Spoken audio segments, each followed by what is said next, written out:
I dok se u zimskim danima s otoka Hvara vidi snježni vrh Biokova, Starograjani se već pripremaju za turističku sezonu.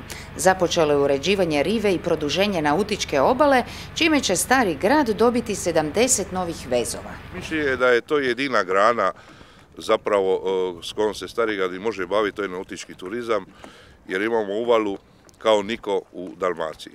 Uvala je jako sigurna, to nautičari već znaju skiperi, znaju svi.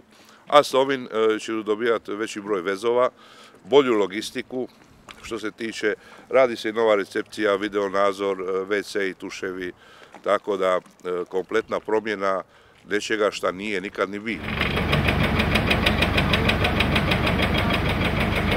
Projekt je vrijedan 6 milijuna kuna, a primjer je dobre suradnje komunalnog poduzeća, grada Starog grada, Županijske lučke uprave te Vlade Republike Hrvatske.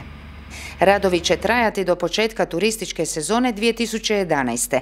a nakon preuređenja luka Starog grada postati će značajno odredište nautičkog turizma.